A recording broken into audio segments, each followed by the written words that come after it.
A simple pendulum has period 1 second. After 100 complete oscillations, its amplitude is reduced to 1/10th of its initial value. Find the damping constant. ഇവിടെ പറഞ്ഞേക്കുന്നത് എന്താ, time period എന്ന് പറയുന്നത് 1 second ആണ് അല്ലേ.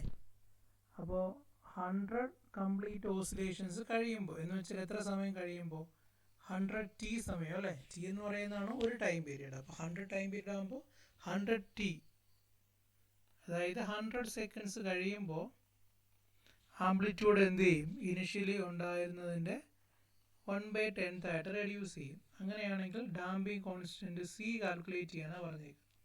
അപ്പോൾ നമുക്ക് ആംപ്ലിറ്റ്യൂഡിൻ്റെ ഇക്വേഷൻ അറിയാമല്ലോ, A is equal to A0 e raise to minus CT അല്ലേ. ഇപ്പോൾ ടൈം എത്രയാണ്, 100 ആണ് അല്ലേ. എ എത്രയാകുമെന്ന് പറഞ്ഞേക്കുന്നത് A0/10 is equal to A0 e raise to minus 100C.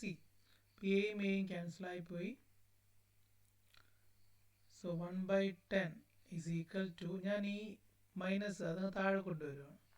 1/e rice to 100C എന്ന് വെച്ചാൽ e raise to 100C is equal to 10 ആണ് അല്ലേ. അപ്പോൾ ഈ പോകണമെങ്കിൽ എന്ത് ചെയ്യണം, നമ്മൾ ലോഗ് എടുക്കണം, ബേസ് ഇ ആയിട്ടുള്ള ലോഗ് എടുക്കണം. അപ്പോൾ നമുക്കിങ്ങനെ എഴുതാം. ഇപ്പോൾ ലോഗ് ഓഫ് ഇ എന്ന് പറയുന്നത് e റൈസ് ടു 100 എന്ന് പറയുന്നത് എന്ത് തന്നെയാണ്, 100 തന്നെയാണ്. ഈക്വൽ ടു ഇവിടെ നമ്മൾ എന്ത് ചെയ്യണം, നാച്ചുറൽ ലോഗരിതം എടുക്കണം, which is equal to 2.303. 10 base ആയിട്ട് ലോഗരിതത്തിൻ്റെ 10 ആണ് അല്ലേ, ലോഗ് 10, which is 2.303.